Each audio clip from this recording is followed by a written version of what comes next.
suis le docteur Olivier Fercoq, je suis chirurgien viscéral et digestif et je travaille à la clinique du Terre depuis plus de 10 ans et je m'occupe principalement de la chirurgie bariatrique, c'est-à-dire la chirurgie de l'obésité.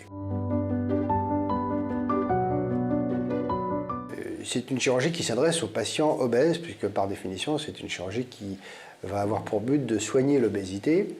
Alors, la définition des patients obèses est une décision médicale.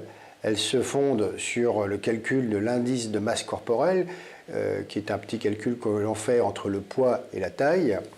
Et les patients obèses, dits obèses de manière pathologique, sont des patients qui ont un indice de masse corporelle supérieur à 40 quand on fait ce calcul, ou alors supérieur à 35 s'ils ont également des maladies associées qui accompagnent souvent l'obésité, telles que l'hypertension, le diabète, l'apnée du sommeil, dont on va voir qu'ils rentrent également dans les critères d'indication.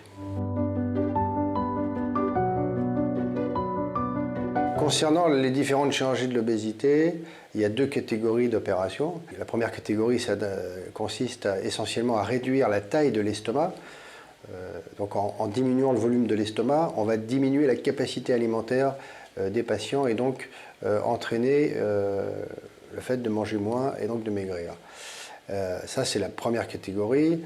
La représentante principale de cette catégorie, c'est la sleeve, qu'on appelle la sleeve gastrectomie, qui consiste à réduire l'estomac de manière verticale et à enlever une partie de l'estomac. La deuxième catégorie, ce sont les interventions dites malabsorptives, c'est-à-dire qui vont se baser également sur une réduction de l'estomac, mais aussi sur une modification de l'anatomie digestive, notamment de la digestion. Et ces interventions vont consister en une réduction de l'estomac, mais également un court-circuit intestinal. On va raccourcir la longueur fonctionnelle de l'intestin, c'est-à-dire la longueur dans laquelle va cheminer le bol alimentaire.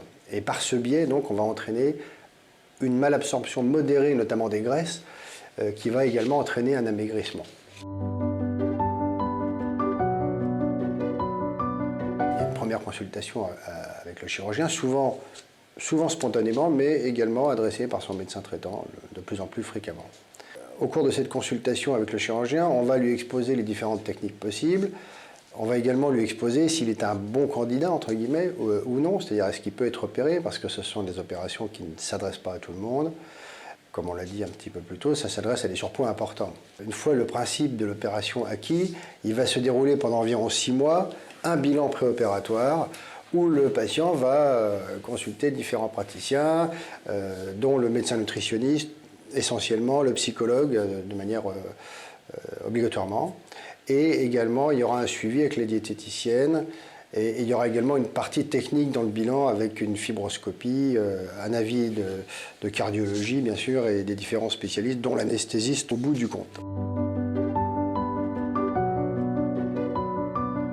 L'intervention se déroule sous anesthésie générale et on pratique une technique qui est quand même connue maintenant, qui est la cœlioscopie, c'est-à-dire qui consiste à opérer dans l'abdomen, les organes digestifs, sans avoir besoin de faire ce qu'on appelait auparavant une laparotomie, c'est-à-dire une ouverture conséquente de l'abdomen, des grandes incisions.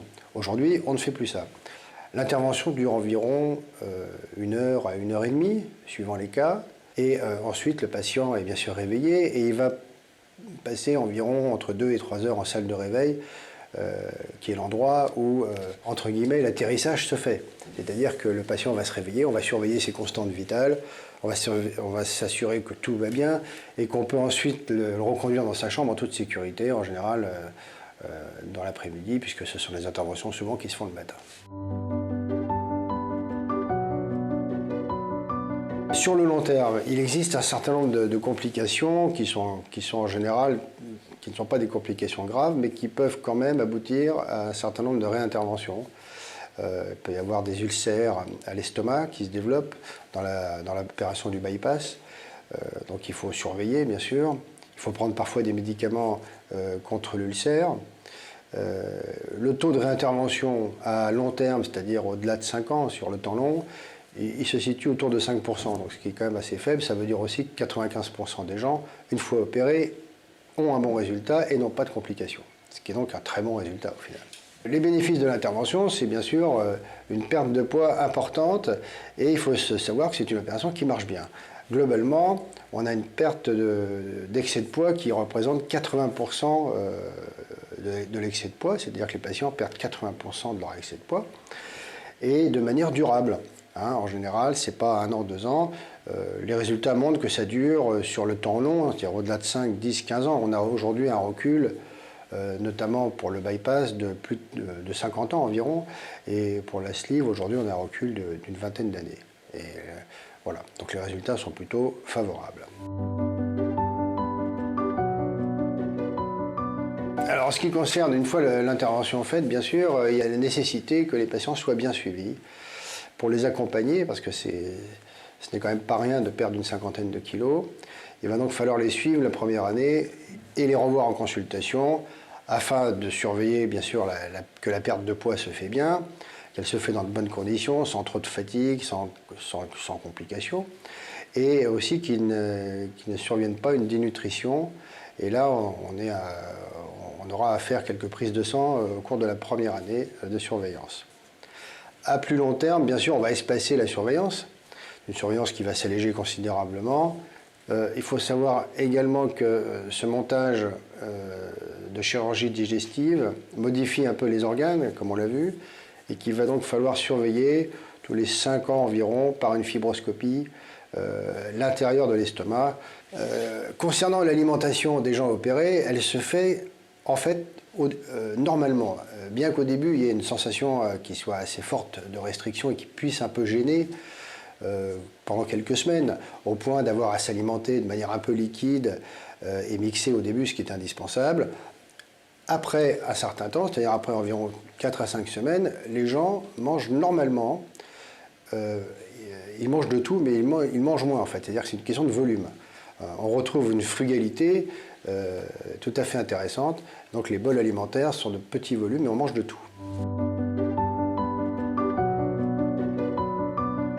En conclusion, c'est une chirurgie qui s'est beaucoup développée et qui obtient des très bons résultats. C'est une chirurgie assez lourde, c'est vrai, avec des risques opératoires qui ne sont pas négligeables, mais qui finalement, en termes de fréquence de réalisation, sont faibles. Ça obtient de très bons résultats. Et ici, à la clinique, bien entendu, l'activité se poursuit.